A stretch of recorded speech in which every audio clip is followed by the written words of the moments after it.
Welcome to Midlife Moves, where we're figuring out this whole midlife thing one day, one workout, and one what the hell just happened moment at a time.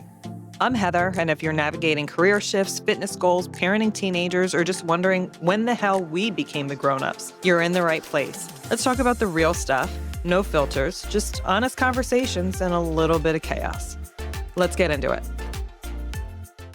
Welcome back to another episode of Midlife Moves. I'm Heather Francis. I got an opportunity to talk to my friend Jay Kelmer again. Jay is, for those of you who heard his first episode, you already know, he is a mindset mentor and he is a personal trainer. He is a phenomenal person to talk to. He's probably my favorite person to talk to about all things mindset, limiting beliefs. And when we talked this time about him coming back on, I was like, I really want to talk about fear.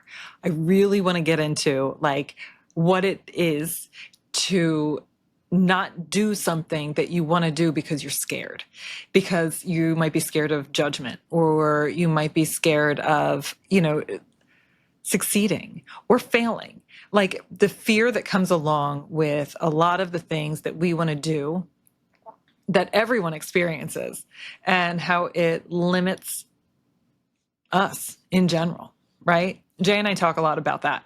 We talk about limiting beliefs.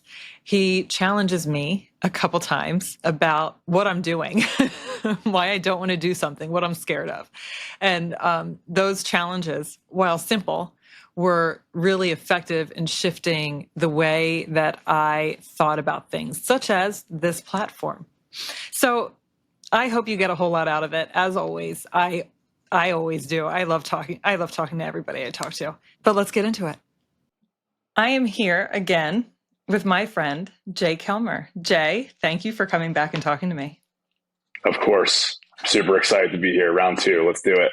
When we talked about getting together again, I know we were kind of talking about a couple different topics, and like the one thing that has been on like in my heart to talk about, and I couldn't figure out like how to frame it. And I was like, I really want to talk about fear. And you were like, yes, let's do it. So I'm really, really excited about this conversation. And I'm going to start it off. I'm going to tell you a story. I'm going to tell you a ridiculous story. This is going to surprise you. I'm actually terrified of posting on Instagram. Mm-hmm. I'm okay with posting like the stories, like those daily check-ins that I do, because they're gone in 24 hours. Like they're up and then they're gone. But like I'm terrified of like putting myself out there on Instagram.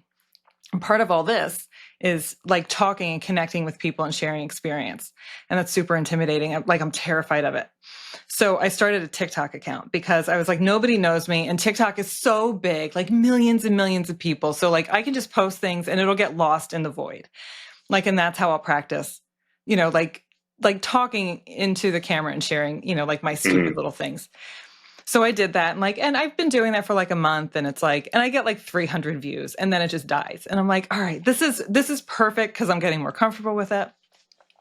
So over the weekend it was like, I needed something to talk about. So I was like, I'm going to talk about what women wear to the gym and how it's nobody's business. And I related like a conversation I had with one of my daughters, and it went viral.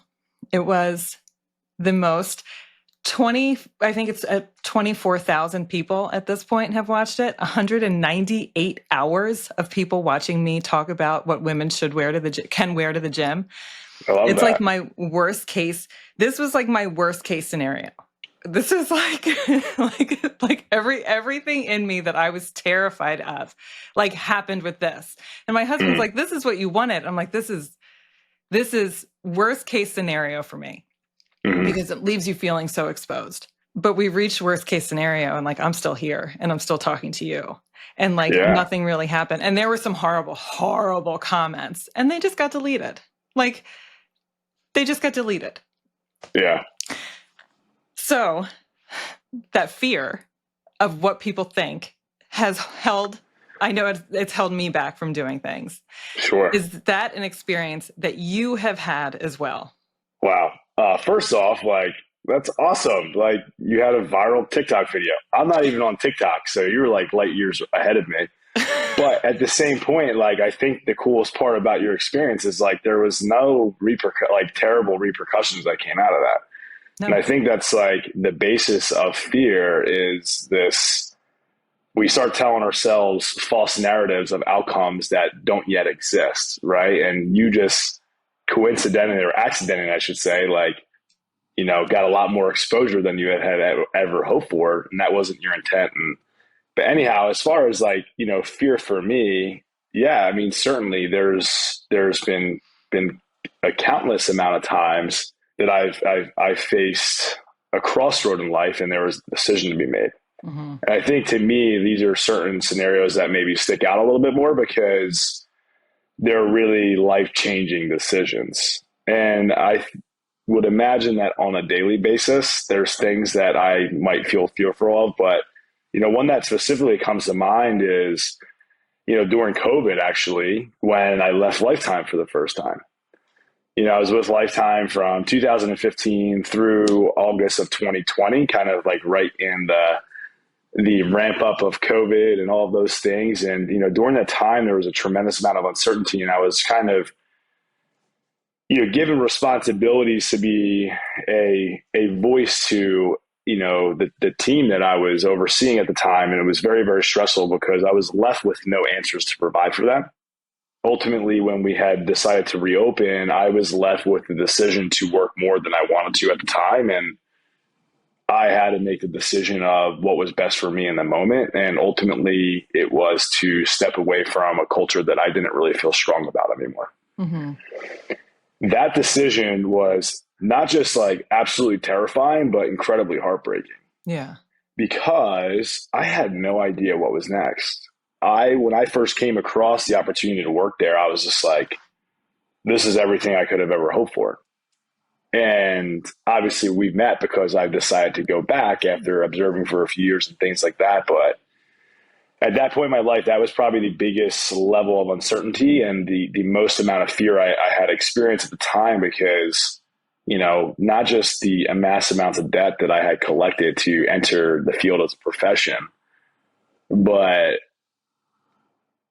almost like like not holding on to the faith that it was going to be everything that I hoped it to be. So there was a lot of fear as far as taking that step to move on and not really having a plan of what was going to happen next for me.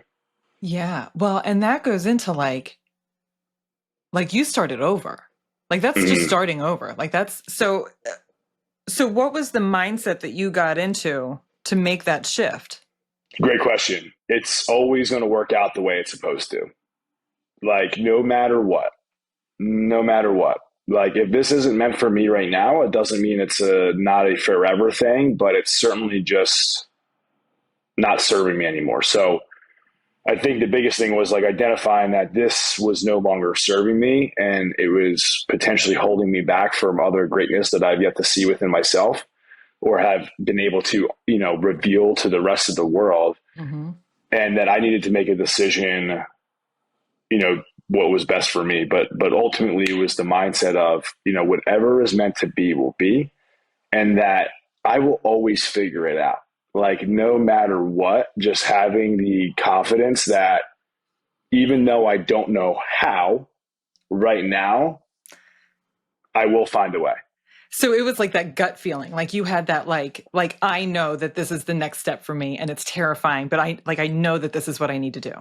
Yeah, I think at some point I came to that conclusion. Obviously, like that's a decision Right. that I ran with, and it wasn't a decision that I made that I looked back on and said, "Why did I do that?"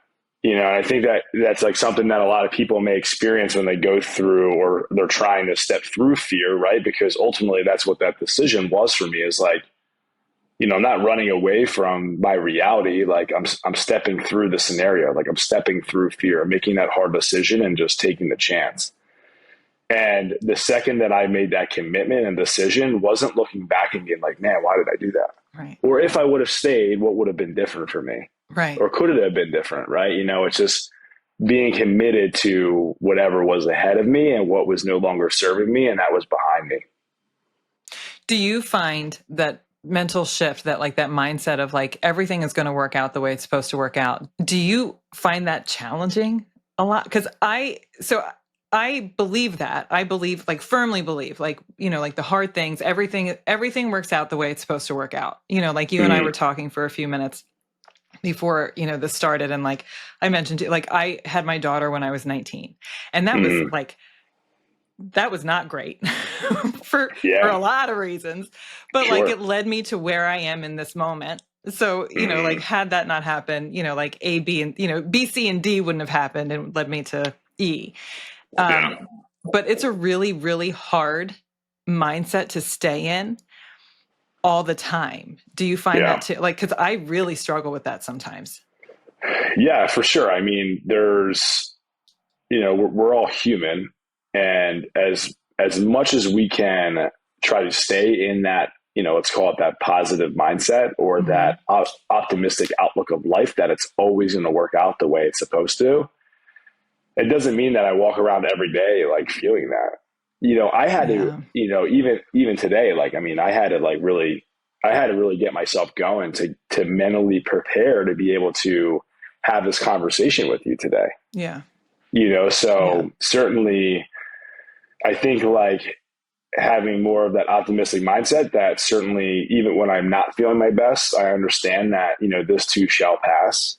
I don't know if it's from a documentary. I don't know exactly what it's from, but there's like a roundtable discussion, and it's like Jamie Foxx and Tom Hanks and like Rob De Niro and Shia LaBeouf. And there's this really great clip from it where Tom Hanks is like, it's his turn to lead the discussion. And he talks about, something that he wished he had realized that when he was younger is that this too shall pass. So like, you're feeling happy right now, you're on top of the world right now, like, this too shall pass. And, you're feeling down right now, you're feeling depressed, fearful, whatever that might be, but this too shall pass. And I think we discussed kind of last time, to me, like that's like the real definition of somebody that owns a positive mindset, is Yeah. the idea that even when you're not seeing clearly through the lens that everything will work out the way it's supposed to, you still understand that whatever you're going through right now that is blurring that part of your vision will at some point like completely disappear and your vision will be clear again. It's just that like that knowing, that overall arching. So it's like working through the emotion, like those very human emotions of like because when you're in the thick of it, sometimes it's impossible. Like it's Sure. hard to pull yourself out. Yeah. And even in that moment is like, this is where like, I was listening to something the other day, and it was Rob Dial, I believe his name is, but Mhm. he is the guy that does the Mindset Mentor podcast. Anyway, he was like even talking to himself. He's like, for the longest time, I thought like saying things out loud and affirming like the man I am, the man I want to be, or the woman I am, or the woman I want to be, it was kind of like for the hoopla. But certainly in the times where it's hard to see past whatever you're going through, it's super valuable to be like, even like you're crying to a friend and they're like, it's going to be okay. Like everything will work out the way it's supposed to, right? Just like we're talking about. Even just acknowledging in that moment as you're weeping, I Mhm. know that everything's going to be okay, but right now this is really hard. But even projecting that out loud helps you move a little bit closer to the the clear pasture, So So this has already gotten so much heavier than like what my outline was. So now I'm like, well, how do we go back? Because this is so much more fun to talk about. well, whatever, let's. I think it's all related though, because ultimately, fear is an emotion. Oh, here's such a good one. And I think I shared it weeks ago, but it's like fear and faith are both based around things that don't exist, Hmm. or that you can't see. I shouldn't say don't exist because I don't want to upset some of your viewers that are maybe on the more No, no, faithful no, no. side. Yeah, no, no, no. I know But what you mean. Yeah, like, you know what I mean? Like, so I know what like, you mean. like, so fear and faith are really based off of concepts and ideas and a belief process of things that aren't necessarily tangible, Hmm. right? So where do you want to spend your time? Hmm. Like, where do Hmm. you want your mind to go? Do you want to have the faithful or the optimistic mindset that everything's always going to work out the way it's supposed to be? Or do we want the mindset of, if I do this, then this negative thing is bound to happen.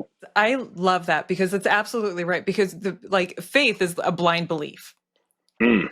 It's unseen. That is belief in the unseen and the unknown, really. Because but fear, like you don't know. It's a made up scenario. I mean, I guess I'm making it into more controversial than it needs to be, but I know what you mean, and I just can't paraphrase it. But that's a really good way to look at it. We're all conditioned as kids. And that's, to me, the true root of fear. Whoever raises you partially tells you what you should be more hesitant about in life. Mm-hmm. And what scenarios you should never let hold you back. Mm-hmm. We are conditioned as kids, right? So like you condition your kids to set boundaries and maybe not be so fearful of what people thought, like what other people thought about them.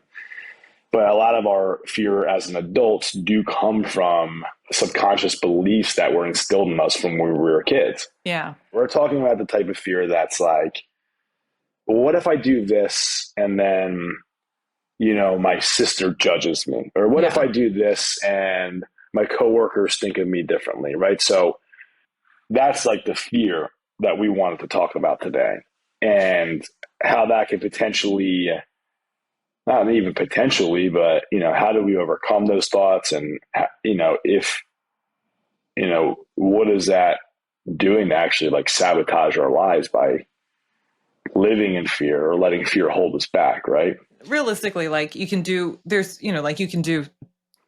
several things with fear, right? Like you can embrace it and see it for what it is and grow from it, which is an option, which is a hard option, and like with varying degrees of severity, because like leaving a relationship is much different than posting on social media, like the Sure. fear associated with those things, but they're all like, it's all the same concerns. It's like, what are people going to think of me? What is the fallout going to be? What's next if I do this thing? Like no matter how big or small, it's just, like the fears are all the same, and you can embrace them or you can freeze and just stay where you are. Sure. I guess really like that. Those are really the options, right? Yeah, you stay put, you regress, or you move forward. I mean, that's just life. Yeah. Yeah. Yeah. I care a lot about what other people think. And that's part of, do you care? Do you like, is that something that like you deal with on a regular basis? Oh, for sure. I think for me, if we were to flip this conversation, you were like, what is, like your top three love languages? Like words of affirmation certainly are one of mine. They Uh-huh. would, they would fit in there somewhere, right? So, a level of reassurance or validation definitely goes a long way for me, and like recognition and things like that. So do I care what other people think of me? Absolutely. Even, one of my missions the first time I was with Lifetime was to be one of the most beloved leaders of Lifetime. Like I was very like purpose driven towards that because I wanted people to remember the impact I was making on them internally, in turn, than liking me. Yeah. I care more about what people think of me when I hold that person in high regard. 100%. So, as I've gotten older in life, I've also had to learn how to set boundaries, just as you taught your kids to do, because I was never taught what boundaries were. Mm-hmm. With that being said, there are certain people that don't necessarily live up to a standard that I want to personally hold myself to. So if they don't like something that I do or say or how I operate, well, then it's no skin off my back. Yeah. I will take more in consideration of what people say or think about me when I know that they're operating at the same or higher level than I want to operate in my life. I hear that a lot. Like, don't take criticism from someone you wouldn't take advice from. Ooh, that's great. Like and I try to remember that, because there's sometimes that I get really in my head about what someone might, several people in particular. And then I stop and think, I'm like, would you go to them and ask them for life advice? And the answer is always no. Yeah. So why are you putting so much weight on what they think of what you're doing here? I mean, look, the people that say that they don't care about what other people think of them, like then why are you outwardly saying it? Right. Who are you trying to convince? I think you're right. But I think also it's helpful for me to hear other people say it, because I feel like Like I feel like you, like just knowing you, like you have such a presence about you, and you're Oh, like you project as just being untouchable because you move with confidence. And like even when like you are like very secure in what you're doing and like who you are. That is like when I interact with you, that is the feeling that I get. So to hear that, like even you care what sure. other Yeah. people think, like it's just like, Hmm. oh, okay, all right. Yeah. So, Well, and I think that well, that's everybody. I think you're right. I think that's everybody. yeah. Thanks for the kind words. That's really sweet of you to say. It definitely means a lot to me. And you know, I think that's one of the most valuable things is like with the exposure that you're creating like on your platform is like giving people that maybe have a level of admiration for other people the understanding that like we're all human. Yeah.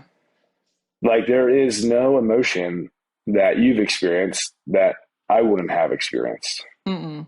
Now, like what creates them, how long we sit in them, how intense they are, those will all be varying things at different phases of our life.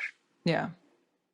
But we all will identify certain emotions with certain scenarios in life. And, we all experience those things. So, I mean, it's the beauty of these platforms, right? When they're used in the right way, people can hear voices of other people that they admire and realize that they walk through the mud too, like we all do. And if someone tells you that they don't, then there's a part of their story that they're just not ready to share with you yet. Yeah, I agree with that. I think that that's Mm. accurate. I think that the stories that we tell ourselves versus the stories that we tell the world are often very different. Yeah, yeah, for sure. I think that's why I will always say that vulnerability is strength, Hmm. because it is. Because if you're willing to take down your armor and tell it how it really is, understanding that somebody or a group of people might look at you differently, then that's true strength. Yeah. And to put yourself in a position where maybe you're trusting a partner with some like really heavy stuff, like it takes a lot of courage. I feel like a lot of that heavy stuff is so heavy because we don't share things openly as a society. And so like our struggles like are not at like heavy is heavy.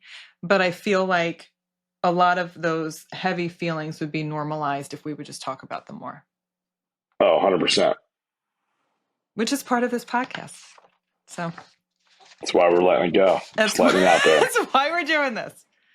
How do you reframe fear? So like if you're like as your as a mindset mentor, if you're Mm, talking to me and mm, we're talking about like my fear of, even though I have this podcast, I have this platform that I have no problem doing this, but like my fear of like sharing more and being more vulnerable in like a social media setting or just like regularly putting my voice out there outside of this platform. What would the conversation with me be to shift that around? do you mind if I ask you a question? Oh yeah, go ahead. Off the top of your head right now, if you truly step into what you just talked to, what's the worst thing that can happen? The absolute worst, off the top of your head right now, what's the absolute worst? Just that it would be perceived as like cringy Mm-hmm. or like, who does she think she is?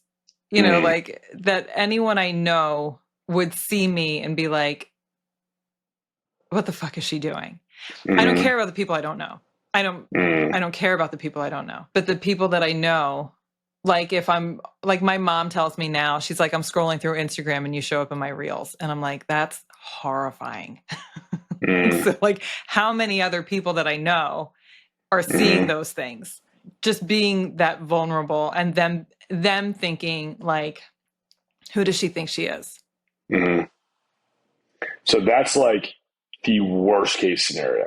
I mean, there's insults that I would get that would be worst case scenario, but honestly, What's an insult that you would get? So yeah, something about my appearance. Mm-hmm. One of the comments that I deleted off of TikTok was that I am a classless whore whose daughters are Nice. going to be pregnant young. Mm. So that was a good one. And honestly, like the worst happened because of those 24, somebody I know had to have seen that video. And there Mm. were some horrible, horrible comments, horrible, Mm. mean comments, and they just got deleted. So the worst has already happened. The worst has happened.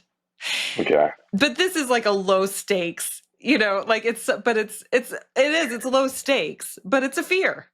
So the good thing is like number one, I was like as a coach, like sometimes you got to ask like really challenging questions. So like the first one, I was like, okay, like what's literally like the worst case scenario that can happen? You just shared it, and you're like, Yeah. in fact, actually, you worked through it in your head and said, well, it actually already happened. So now, what's the best case scenario? Oh, someone feels seen.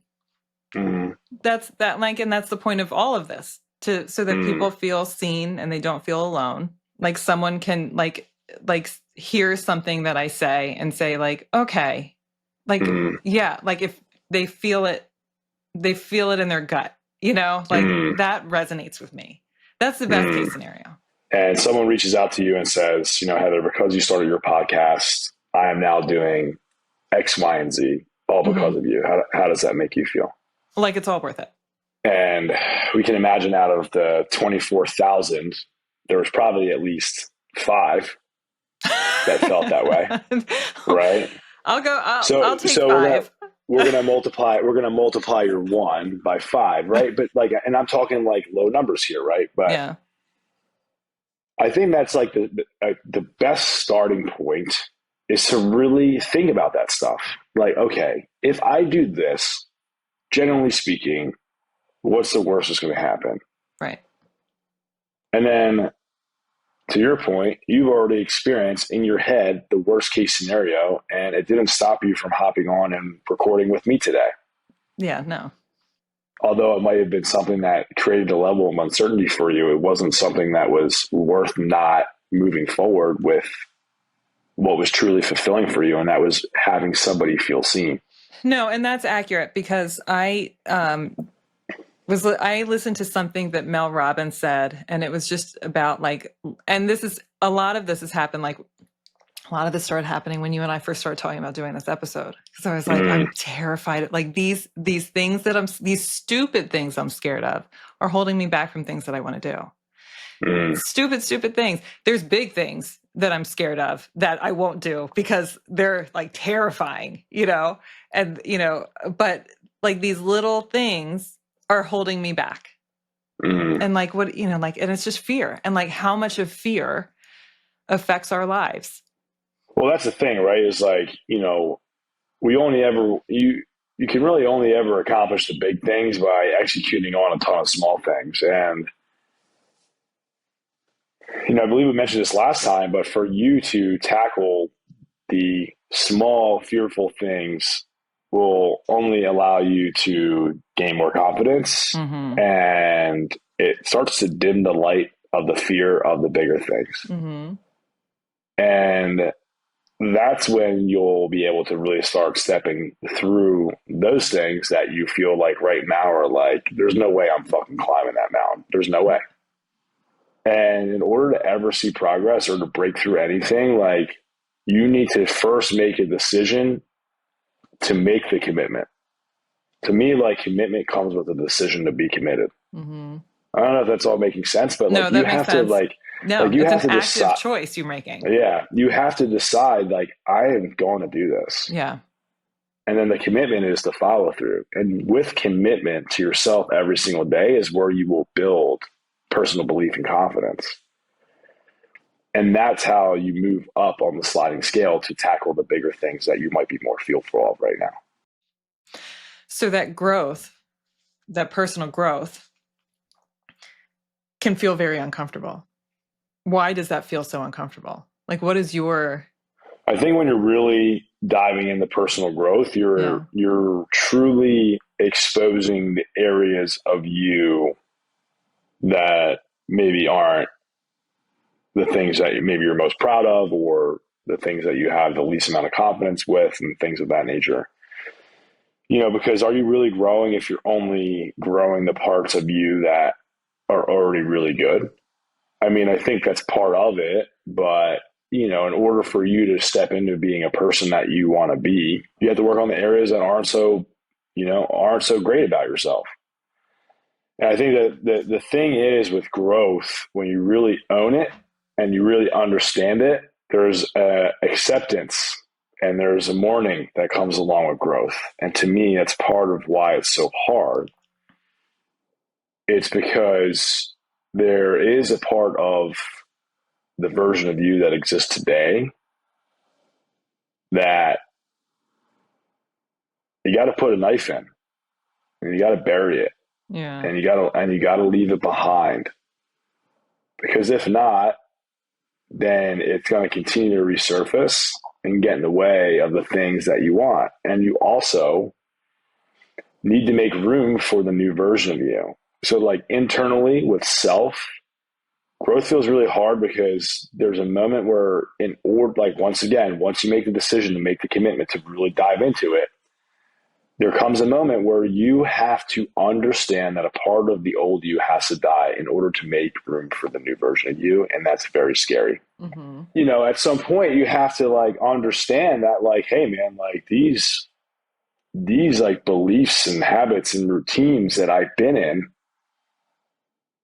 they're not gonna serve the version of you that you want to become. I think growth is also very difficult in the sense of who you're surrounding yourself with. Because growth within oneself ultimately means that there's growth in your surroundings. Like it is so true. Like you are the sum of the five people you spend the most amount of time with. Yeah. So if I want to accelerate my career, if I want to really dive into this platform of being a true coach, a coach of coaches, and supporting others and helping get people to move to action, because that's ultimately how you get people to change their lives, is you have to move people to action. Mm-hmm. Then I have to really evaluate, well, what am I doing on the weekends, or who am I spending time with after work, or like what's really serving the next version of me. Right. And that's what we all have to go through. And then once we decide that, there's this other side of it, is that when growth starts to occur for you, the people around you, whether if they realize they're doing it or not, likely will make comments or do things to try to keep you where they have you in their head that's comfortable for them. Yeah. And that's why it's super important that if you want to grow, you have to understand that certain people that you used to interact with, you might not interact with at the same accord anymore. But the second you start going fast or start gaining momentum and things feel really right, almost every single time something will pop up and say, here's a challenge for you. Yeah. Now, I know Yeah. you're elevating this way, but hey, look at me over here. I am here to see if you're truly ready for the next level of your life and your mindset and the character and the person you want to become. I had a personal experience with this. I moved into a new apartment, meeting a ton of people, met a new neighbor. One of these neighbors to me was very out of pocket, as maybe the new kids would say, about how they were handling themselves out in public. And after the fact, they apologized, but I made it very clear that I did not want to associate with anybody that couldn't handle themselves with a certain, a certain way. Yeah. And that person did not respond well to me about it. But it affirmed my decision to set a standard and a boundary for myself. Yeah. But that was my test. I moved into a new place. I'm meeting a lot of great people, a lot of career driven people, a lot more people that are into health and fitness, just the way that I am. It's like, oh, okay, this is kind of refreshing. Mm-hmm. And then I was like, wait a second. Let's see if we can pull you back into doing some of the dumb shit you used to do all the time. Yeah. Yeah. And you held the line. Yeah. And I have no regrets about it. Yeah, I think that that's right. I think that once you start to grow, the people that have gotten very used to you being a certain way, there is a level of discomfort for them. 100%. Mm-hmm. Yeah, whether it's a friend or a partner or, family, other family. One of the fears of failure is what happens if I do succeed? Mm-hmm. Like what happens if I find success with this thing? And like some people are really scared of success. Like, what do I do with that? Mm-hmm. How would you reframe that? I mean, that's really just like success to all of us is traditionally out of our comfort zone. Yeah. Right. So Yeah. like we're comfortable in like the lifestyle, the habits and routines we have. And I guess like I do understand that people are fearful of success. I guess it's like, once again, it's like, well, what's the worst thing that can happen? What's the worst thing that can happen? Like, that's like, it's hard for me not to go there because that's really what we should be thinking about. I think for me, like the fear of success would be like, okay, so this area of my life, I am succeeding at, which is going to affect these other areas of my life. How it would affect the other aspects of my life, like relationship wise. So like, speaking of relationships, like the ones that mean the most to you, like you should be communicating that. Ultimately, when you're talking about a partner in life, which is your husband, I guess this is the way that my brain thinks. Yeah, Because when I that's say good. like when you have to, you know, whatever, someone might disagree with me, but like my beliefs is that like if you are going somewhere and you have a true partner in life, then the communication should be of like, this is where I really want to go with this. Yeah. And this really makes me scared. And there might be moments where like I would appreciate it if you're a little bit more patient with me as I Mm-hmm. figure this out, because I do want you to know, regardless of what this turns into, or if it's good or bad, like you are still, if not the number one priority, one of the biggest priorities of my life. Mm-hmm. And as more chaos might ensue, I never want you to forget that. Right? Like, Communication. yeah, communication. So like however that comes off for you and like what feels best for you and your relationship, like that's so important. And then once again, everything's always figure outable. Like everything, you will always figure it out, right? So, Always. Always. if your biggest fear is like, how does this change the dynamic of my relationships? Well, how much better could they make it? Yeah. Yeah. So now I have success in this world where my now only demand is to do interviews Mm-hmm. and run a podcast and work deals with sponsors. And now, next thing you know, like Mel Robbins, you have one of your kids working for you. Mm-hmm.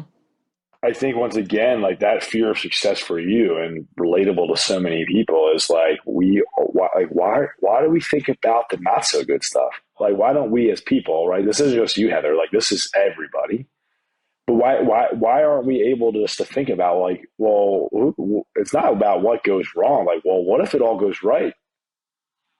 Right. And that success actually helps elevate my relationships with my spouse and my kids. Yeah. And that level of success helps, elevate my relationships with the people I want to spend more time with, or it allows me to have more access to the people I want to spend more time with, because what I'm Right. doing right now, doing this plus another thing, plus full-time mom, plus, whatever, Plus. however many more pluses there are, Yeah. like, Right. what more freedom does it give you? So Yeah. yeah, I mean, and once again, that part of the fear of success is in relation to like growth, right? The same conversation we have with growth. Mm-hmm. I mean, they run in tandem together. Well, right. Because if I'm successful here, I may have to give up this here. Right. It all goes together. And that's scary. Like like the prospect of letting go of, I can't think of something that I would have to let go of, but I've let go of I let go of so much over the years. Just, Well, that'd be a good challenge. That'd be a good challenge for you then, because hearing you say if I'm successful here, then there's two scenarios here. Then I'm misunderstanding how much of an impact you want to make with your voice on this platform. mm-hmm. We will only ever elevate to our beliefs. Yeah. Like whatever the bottom level of your belief is, like that's where you'll grow to. So like that's why I was like, I gotta like challenge you a little bit here, because You're going to make me think this is about this, aren't you? our conversation now, right? Like this You're going to is make me think about this. This is Yeah, what you're wanting to talk about with I your did. audience, and you have an incredible, relatable. You're walking through the process right now of this topic. Yeah. And it's something that I need to do a better job at, but we talk about it. And I know I mentioned him before, and like, this is what I need to write about next in my book is the power of visualization and really kind of sitting with like, what is this? This has probably already gotten further than you thought it would. What, Am I this wrong with podcast? saying? Yeah. Maybe. I don't know. Yeah. Do you want to hear a funny story? Of course. I love funny stories. Something happened and I was on the phone here and everyone was home. And I was on the phone with my girlfriend and I was angry about it. And so there's a park behind my house. And so I was back in the park and there's like this little like wooded area where there's a bench. But like it looks like you're like hiding in there. So Mhm. I'm freaking out in this, like just like venting to my friend in this like little wooded area. I looked like a lunatic. And all of a sudden, somebody I know walks by with her daughter and somebody else. And I'm like hiding in this area. And she's just like, I love the podcast. She starts to Let's I was like, go. that figures. That sounds right. And I just was like, yeah, I'm sure you'll hear about this someday. Yeah. That's great. I was like, that figures, that tracks. Yeah, for sure. That's amazing though. Oh, so yeah, so visualization. So you want to talk about where you are with the book? I've been slacking off a little bit because Ugh, I started playing baseball again and I've been distracted to say the yeah. least. But anyway, like the next part of it is like, the power of visualization, right? And this can be a really great way to kind of move through fear. Like Mm-hmm. instead of sitting in those thoughts, like let's start thinking about like if all goes well, like what are you now able to receive in life? Is that a new house? Is I that love that. a vacation home? Yeah. And visualization only helps you open those doors. Totally reframing. Yeah. So essentially, we want to get into a point where we're really sitting with who we are. Mm-hmm. And with who we are, what does that feel like to be that future version of ourselves? Mm-hmm. Mm-hmm. Right? Because if we can see it and start to feel it, then we can experience it with the tangible things. Because Dr. Joe Dispenza talks about it. He's like your body doesn't necessarily know like if it's real or not. So if you're Yeah. really able to sit with this is me, I have a beautiful wife, I have 2 kids, I have this nice home, I have before I got as lean as I did, I had a picture of a guy with like abs on my wall. Mm-hmm. And when I would visualize myself with a 6 pack. Mm-hmm. And Mm-hmm. then it happened. Maybe not right at the moment because I ate some ice cream yesterday, but like that stuff happens. So it's like, you really want to get to a point where you can get really clear where you're going and who it is you want to be and what does that not just look like, but what does it feel like? Mm-hmm. And if you can start feeling those emotions that come along with that, Mm-hmm. then you can certainly become it. I love that. I love that. Do you know what we should do, Jay? Next time we should talk about visualization. Whatever you want to talk about, I'll talk about it. You're just along for the ride. Yeah, I mean, look, I mean, this is what it's all about, it's but that is the thing though, right? That's how you move through fear because you tell your story. Mm-hmm. You create your life story. Yeah. Like we do, Yeah. So it's one of the best tools, I think. I think journaling is great. I think reading is great. I think whether if you're doing guided meditation in general, but remember, visualization is similar. Like a lot of people will confuse like meditation and visualization, and I'll tell you like how I differentiate the two. Yeah. Meditation is like for me is like that is like a mental dump. That is where I focus on my breath, being present with my body, and whichever way the wind blows my thoughts, I let them go. Mm-hmm. I surrender. Like there is no control in that moment. Yeah. Like if I want to talk, my brain starts thinking about really cool shit, awesome. If it's time to start bringing stuff out from the deepest levels of my body that don't serve me, I let it ride. Yeah. Visualization is led with a lot of intent because you can't just close your eyes and focus on your breath and hope that your thoughts go to who it is you want to become. Yeah. You have to be very specific as you can. I had a mentor, still a mentor of mine.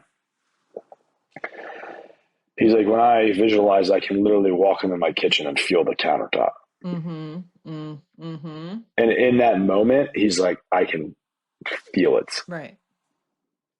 And I'm like, man, that's powerful. Yeah. I'm like, I'm hungry. I don't even know what I want to eat for lunch right now. Like, like, but like, but that's like how I would differentiate the two, where meditation is like a free flow mental state, Yeah. and visualization is very intentful and seeing, feeling what it is you want, and who it is that you want to become. I like that. I don't meditate because I can't calm my mind long enough. I used to. There was a time that I could do it. It's just not in this present moment. But that's the thing, though, and I think that's good for your whoever's listening to hear this. But like, that's not the idea of like meditation. Isn't to calm your mind; it's to let your mind go. I'm going to ask you one more question, and then I'm going to let you get on with your day. Okay. If someone is stuck in fear today, like Mm-hmm. there's something, whether it's big or small, that they want to do, what's one mindset shift they could try actively this week to help them move past that? It's really good because, like, you want to make it simple, but it's not. It's not.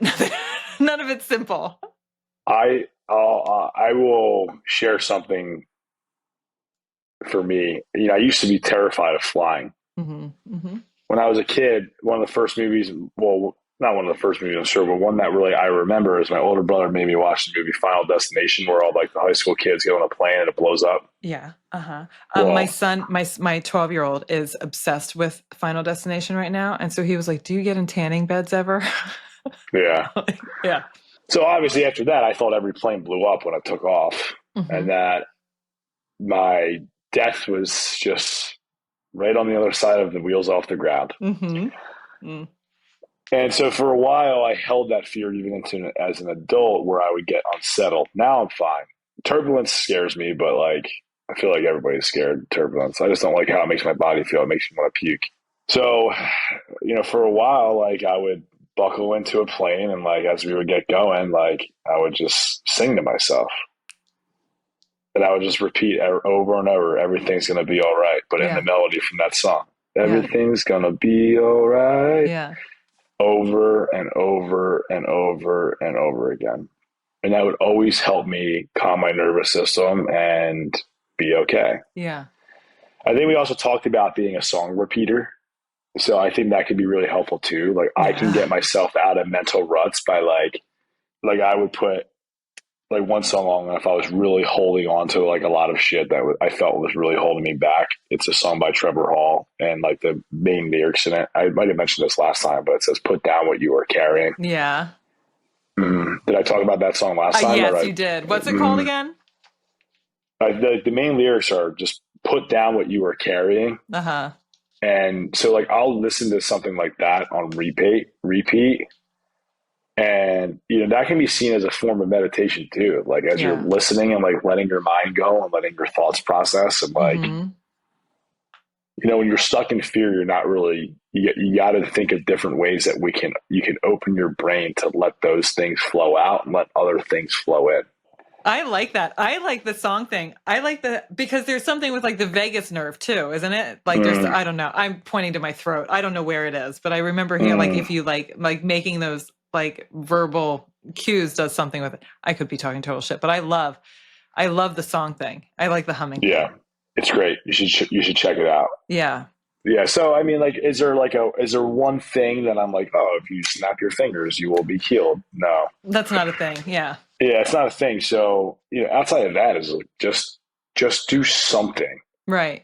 No, but that will take you it'll maybe like reset the loop, right? Because you're like, Yeah, you got to just do something, right? you got Like, to do something I to get think, out of your head. yeah, that's it. Like, just do something. I loved having you on here again today. No, my pleasure. It's always a good time. Thank Time you for always doing flies this with by. me. Yes. I can't, I know. I just looked at the clock. I was like, it's been an hour already. Yeah, It over an does. It hour goes fast. since we started recording. So Since we started recording. Yeah. yeah, Yeah. You've been stuck with me for almost an hour and a half. yeah. How terrible that was. How terrible. It's the worst. Mm. Jay, thank you for doing this. That's it for this episode. If you had fun, learned something, or just feel a little less alone in the chaos, make sure to hit subscribe so you don't miss what's next. And if you want to keep the conversation going, come find me on Instagram at HeatherMoves_, because midlife is way more fun when we do it together. Until next time, keep moving forward, or at least keep moving. See ya.